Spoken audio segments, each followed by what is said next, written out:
Boa noite a todos. É com muita alegria que eu estou aqui no Portal da Luz. Já fazia algum tempo que eu não vinha, essa casa está maravilhosa, está linda essa casa. E é um prazer muito grande estar entre vocês. E o seu Domingos homenageou o Chico Xavier, que Chico Xavier foi um espírito assim que veio nos ajudar. E ele recebia tantas mensagens maravilhosas, né, de Emmanuel, como ele disse, André Luiz, tantos espíritos de luz que se comunicaram através de Chico Xavier. E ele sempre dizia, né, que para a gente ser feliz, a gente precisa fazer os outros felizes. Não existe felicidade fora da caridade, não há salvação. E ele foi uma criatura que trouxe tantas mensagens nesse sentido e, naturalmente, que sempre incentivou que as pessoas fizessem a caridade, como dizia Kardec, né? Fora da caridade não há salvação. O assunto hoje também se reporta ao Livro dos Espíritos. É o Consolador prometido, né? O Consolador que Jesus prometeu para nós. E a gente precisaria falar sobre o Consolador, porque no dia 18 de abril de 1857 foi publicado o Livro dos Espíritos, que deu, na verdade, origem ao Espiritismo. A partir deste livro, todos os outros livros do Pentateuco foram tirados daí, né? Depois veio o Livro dos Médiuns, aí veio o Evangelho segundo o Espiritismo, e veio o Céu e o Inferno e a Gênese. Então, a vinda do Espiritismo, ela foi anunciada já por Jesus antes dele partir para o plano espiritual. Então, por isso que eu pensei de trazer hoje o Consolador Prometido, que é o capítulo 6 do Evangelho segundo o Espiritismo, né, do Allan Kardec. Então, meus irmãos, antes de partir, Jesus anunciou uma sequência na revelação, porque Jesus trouxe a segunda revelação, mas as revelações de Deus não iam parar só ficar na segunda. Então, Jesus, que foi o representante da segunda, ensinando-nos a amar a Deus sobre todas as coisas e ao próximo como a si mesmo, ele nos prometeu um novo Consolador, que traria a terceira revelação da lei de Deus. Por que ele prometeu? Porque na sua época, o mundo precisava de estar mais preparado para compreender novas verdades, outras verdades, né? Então o mundo ainda não estava maduro para entender determinadas lições que era necessário ser passadas para nós, mas tinha que haver um avanço das ciências. Na época do Cristo, o que sabia de ciência?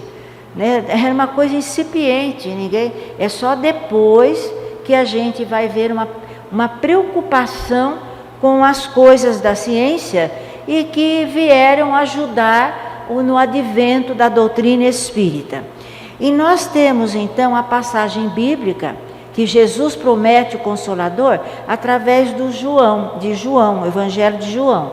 Então ele disse assim: se vós me amais, guardai meus mandamentos, e eu pedirei a meu Pai, e ele vos enviará um outro Consolador, a fim de que permaneça eternamente convosco, o Espírito da verdade, que o mundo não pode receber, porque não o vê e não o conhece.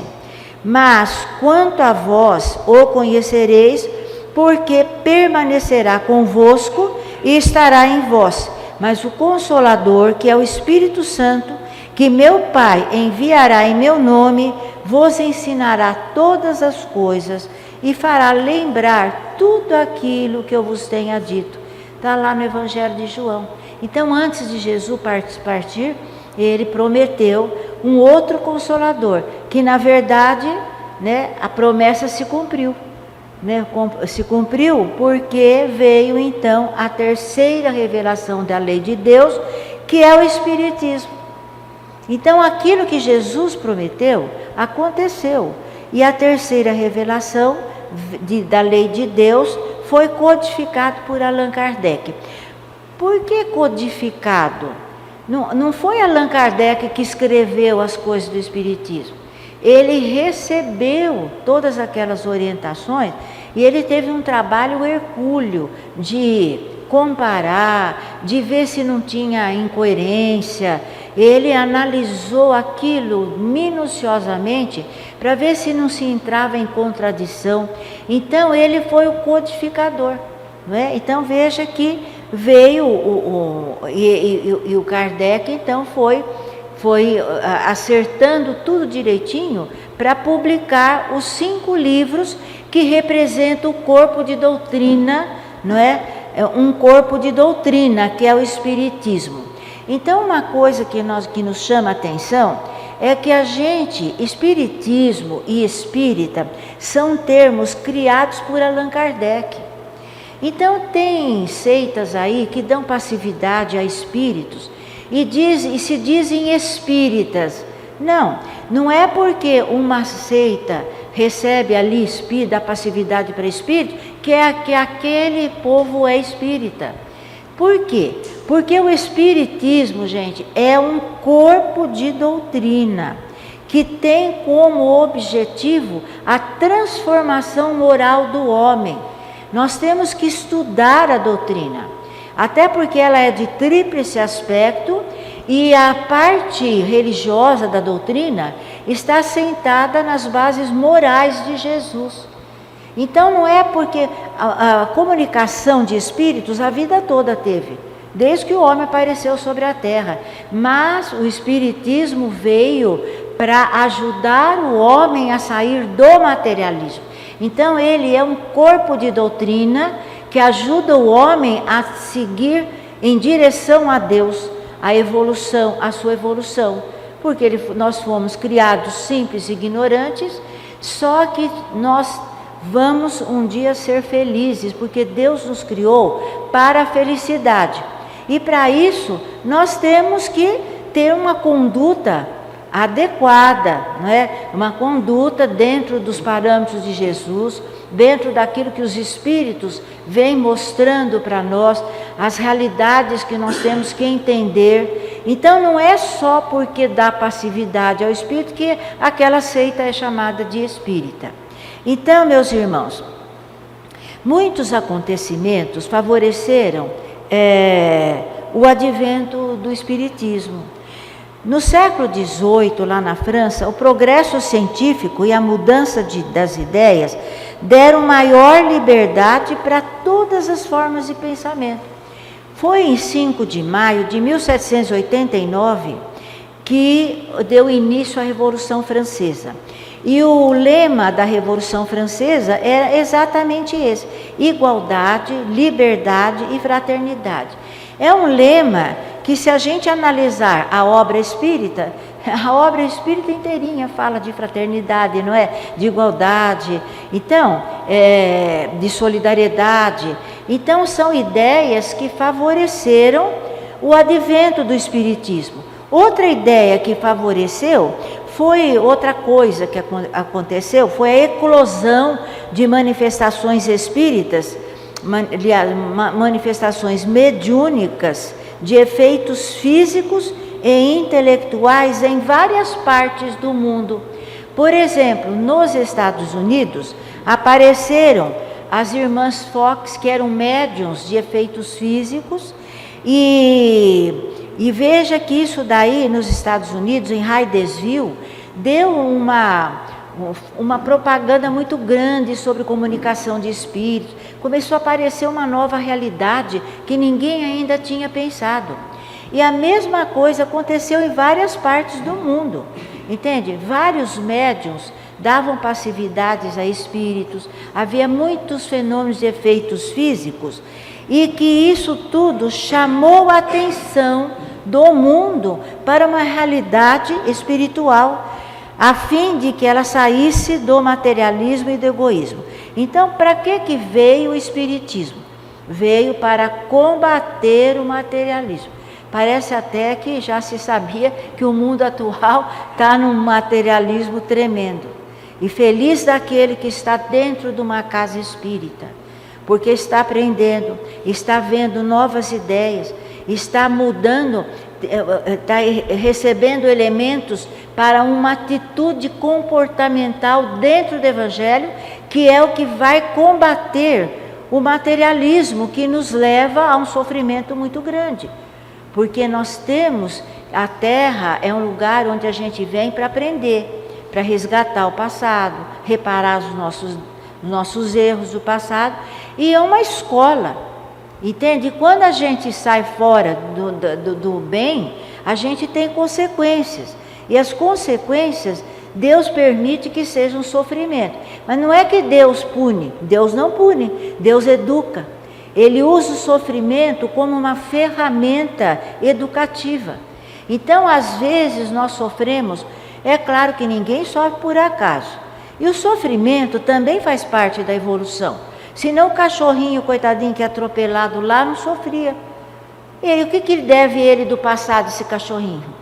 E vocês perceberam que sofrimento não é só para resgatar o passado, reparar o passado, ou uma prova, né? Porque eu posso escolher uma situação difícil aqui de viver na vida, na Terra, justamente para passar por um teste, para passar por provas, para que eu seja testada na minha evolução. Então veja, meus irmãos, que o Espiritismo é uma bênção. E se a gente sofre, vamos sofrer com paciência e resignação. Entende? Porque Deus sabe, se Ele nos concedeu aquela situação, não é Ele que está punindo ninguém.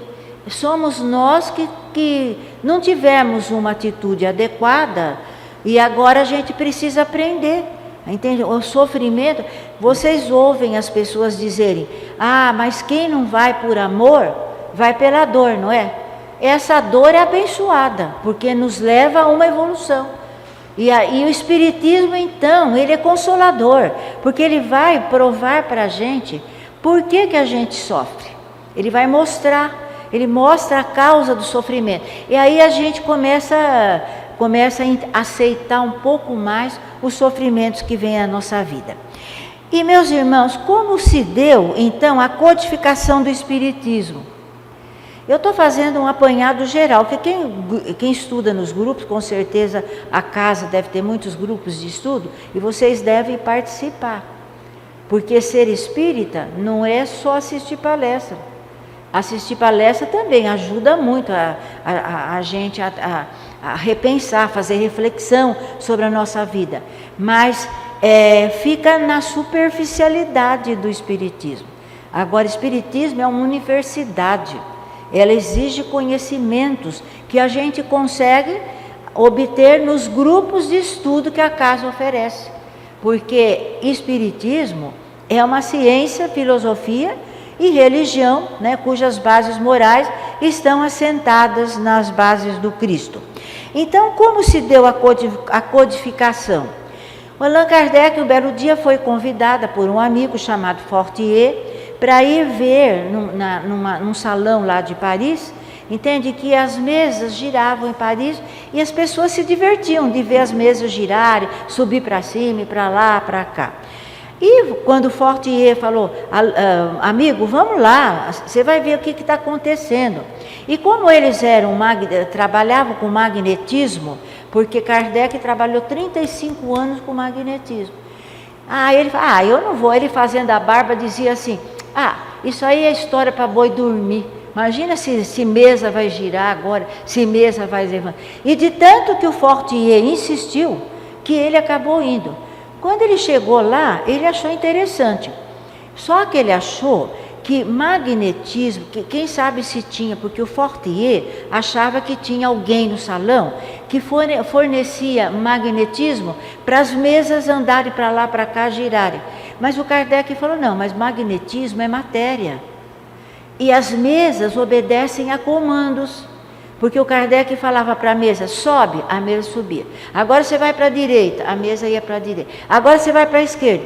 como é que magnetismo, que é matéria, vai fazer uma coisa, obedecer a comandos? Tem que ser um ser inteligente. E foi aí que ele começou a analisar essas mesas que giravam em Paris e de muitas comunicações espirituais de vários países, de comunicações que vinham através de médiuns, todos chegavam, passavam pela mão do Kardec, porque ele estava estudando. E aí, então, a partir desses estudos, ele codificou a doutrina espírita, quando ele denominou o termo de espiritismo, né? E chefiado por um conjunto de espíritos de escola, espíritos evoluídos, e esses espíritos, eles vieram para a Terra para fazer com que a Terra se evangelizasse.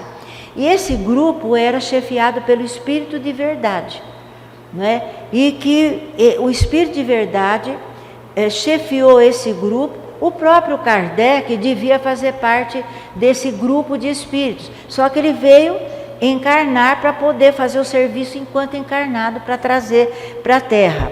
Então foi assim que aconteceu, que veio o Espiritismo, né? E naturalmente que o Espírito de Verdade que presidiu a instituição do Espiritismo, preside até hoje.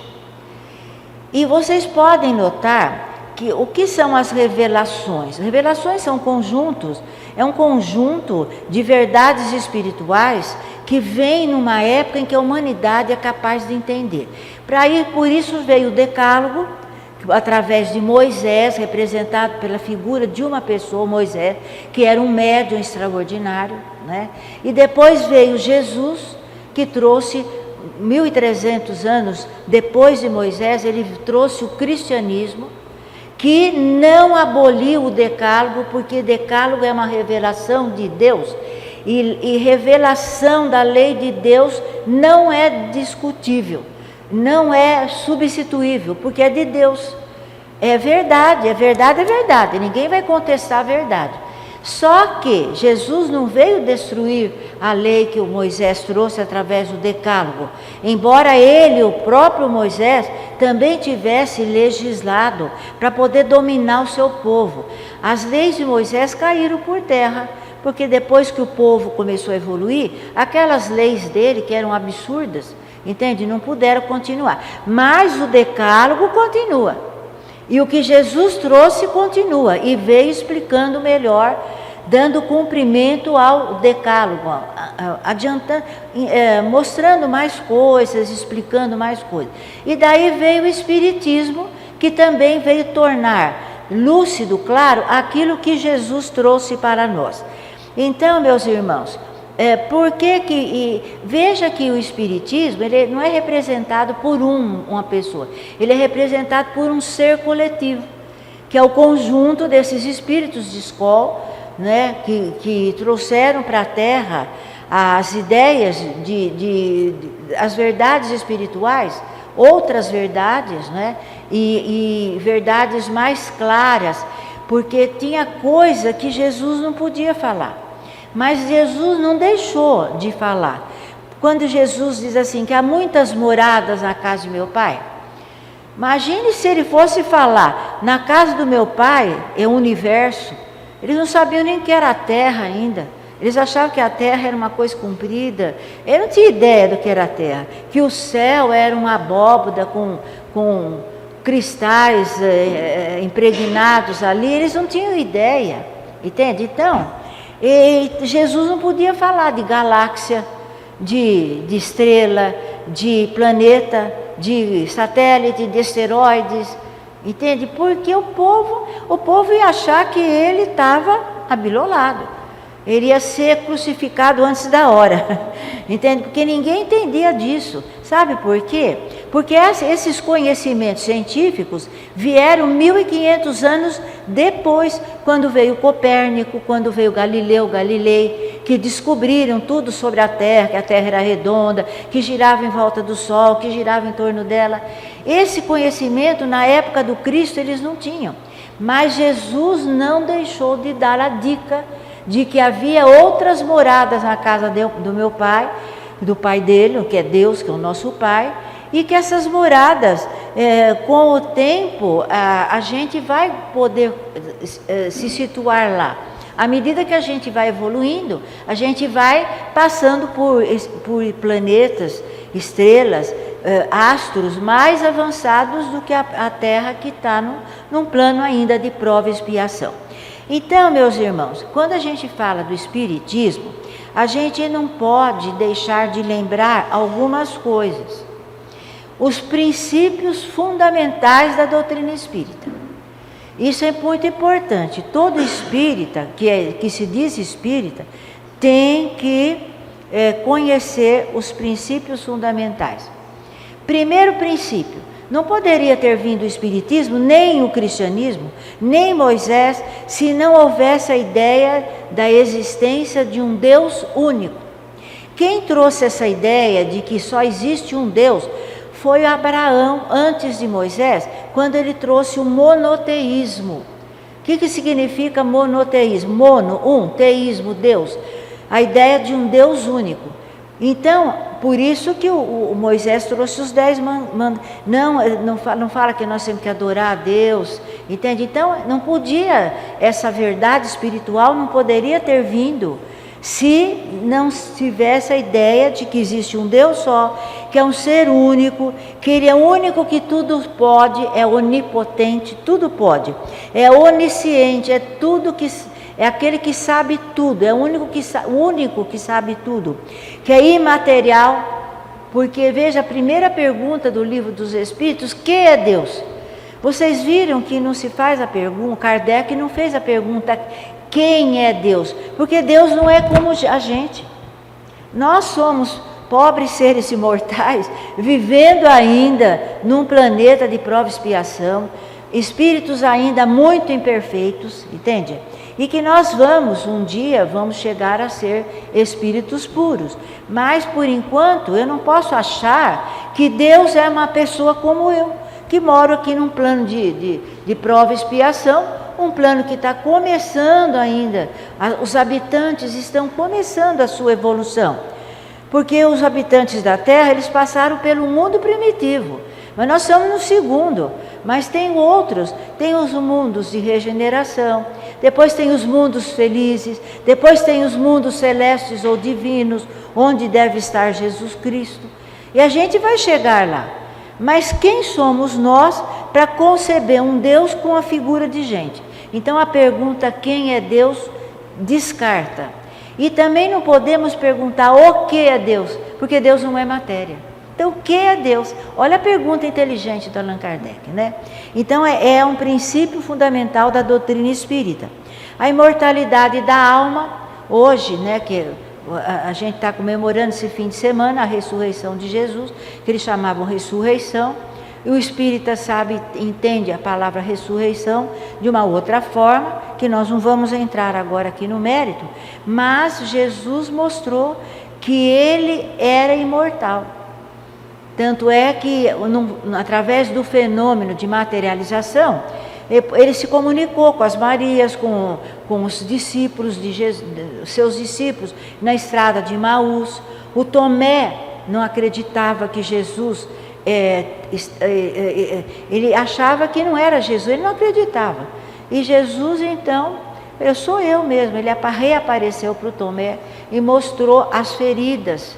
Tomé pôs a mão na ferida e viu que era mesmo Jesus. Só que naquela época ninguém entendia de espiritismo ainda. Materialização é um fenômeno mediúnico que o espiritismo explica, como tem os fenômenos de efeitos físicos, fenômenos de efeitos subjetivos, mas isso só agora, na nossa época, é que a gente é capaz de explicar por causa da terceira revelação. Quer dizer, houve revelações de Deus que vieram pela terceira vez, por isso que é o Espiritismo. É coisa de Deus, é revelação. A revelação, ela não é interpretação. Por isso que tem muita gente que fala que o Espiritismo não é uma religião como as outras. Ele é religião também porque as suas bases estão assentadas na moral de Jesus.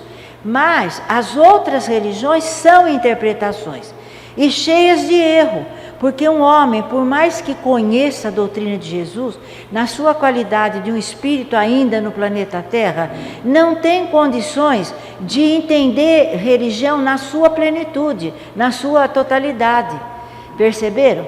Agora, o Espiritismo, ninguém vai interpretar o que o Espiritismo trouxe. Ninguém vai interpretar. A gente vai tentar entender o que veio através dos Espíritos. Então, a gente tem que estudar a doutrina, entender os seus princípios. E a imortalidade da alma, você sabe que o espírita, quem frequenta um centro e é médium, quantas vezes já não ouviu o espírito falar? O espírito falar através do médium. Então, ele tem que acreditar na imortalidade da alma. Lei de causa e efeito, porque os nossos atos têm consequências, isso faz parte da doutrina espírita. A reencarnação. Gente, a gente não sabe nada, né? Às vezes eu fico olhando esse salão, tudo bem arrumadinho, as cadeiras bonitas, tudo, né? O relógio.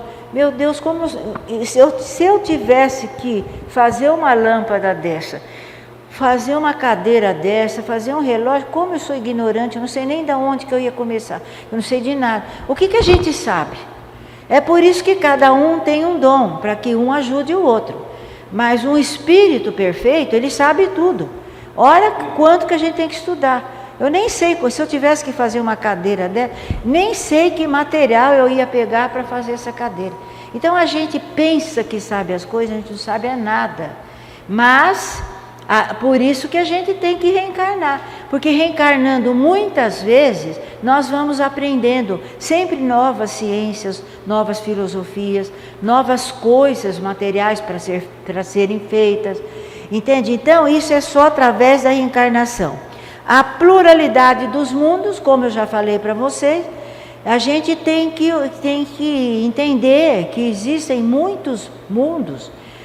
Para onde nós vamos? Tem mundos mais inferiores e mundos mais adiantados. Quando a gente evolui, a gente vai um dia reencarnar em mundos mais adiantados. E a Terra também evolui, viu?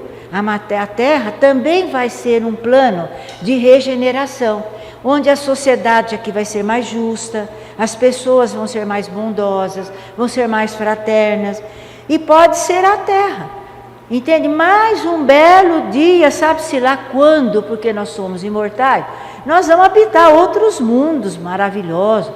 Vocês já imaginaram quanta coisa linda tem para a gente conhecer, quanta coisa boa, né? Que a gente conhece algumas coisas aqui da Terra, nem tudo também.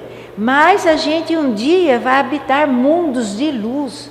Vocês já imaginaram que maravilha? Então vale a pena a gente enfrentar a vida com coragem, sem se revoltar, entende? A gente vai levando a vida fazendo oração, porque a oração nos ajuda a enfrentar todos os problemas da nossa vida. Deus, os bons espíritos estão conosco, nos ajudando, e a gente um belo dia não vai ter mais esse sofrimento, porque a gente vai reencarnar em corpo de carne até um certo ponto.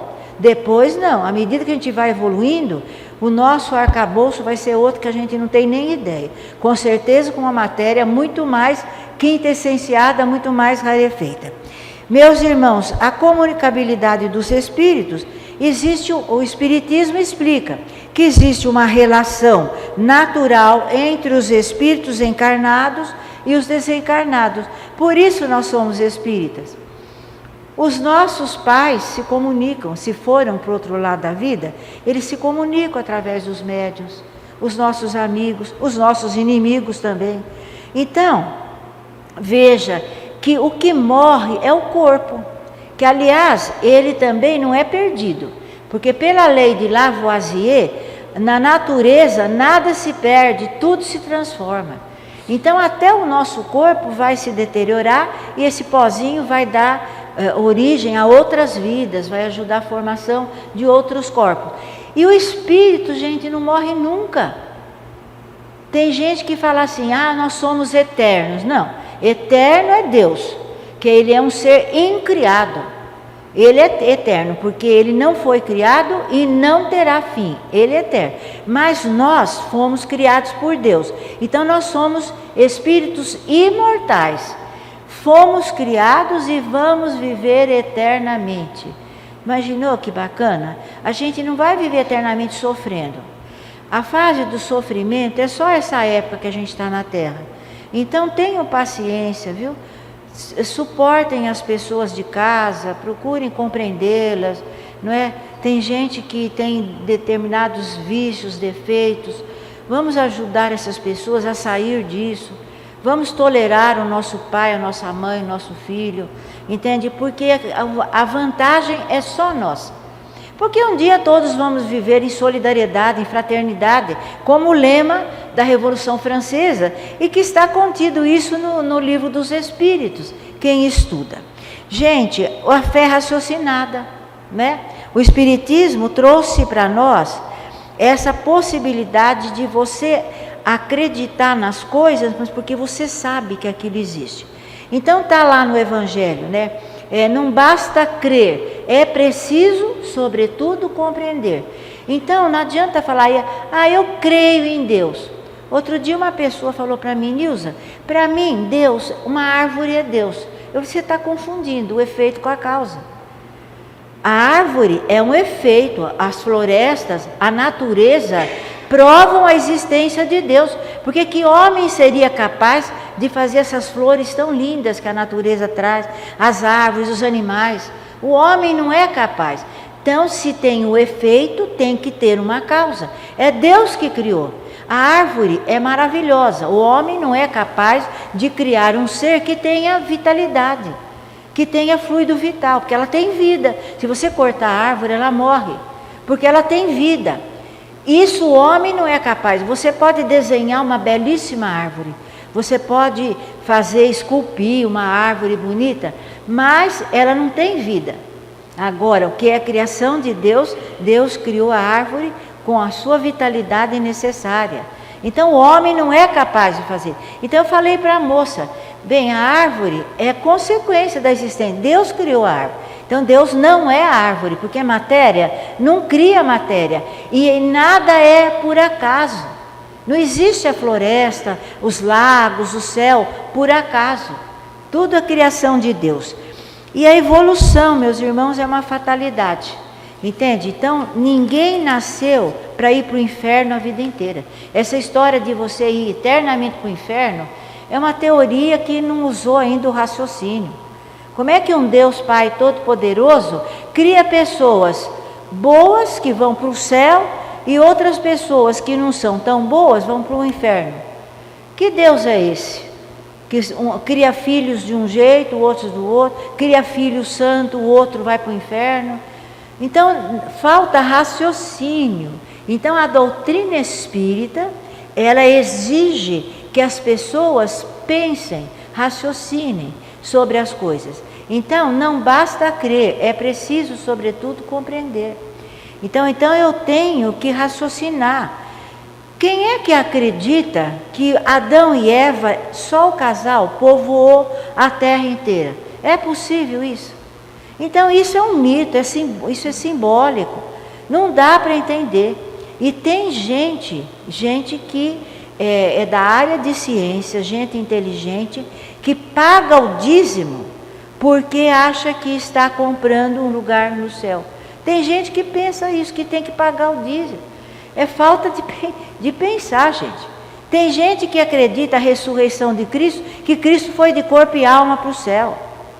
O corpo é feito de uma matéria que não é a mesma matéria do plano espiritual. Aquela matéria é mais quintessenciada. Então não dá. Se você tem um cachorrinho em casa, ele morre, o que você vai fazer? Tem que enterrar os ossinhos. Entende? A mesma coisa o corpo humano. Como é que vai de corpo e alma para o céu, gente? Aqui é outro tipo de matéria. O mundo espiritual é matéria também, mas é uma matéria um pouco mais quintessenciada que a nossa. Tanto é que nós não enxergamos o mundo espiritual se a gente não for médium. O médium consegue, porque ele tem uma glândula que isso é físico, né? A mediunidade é física, tem uma glândula que permite você entrar em contato com o mundo espiritual. Às vezes o médium dá passividade, né? Fala, o espírito usa seu órgão fonador para se comunicar, entende? Então, a ciência explica todos esses fenômenos. Se vocês perguntarem para mim, como é que o espiritismo explica isso?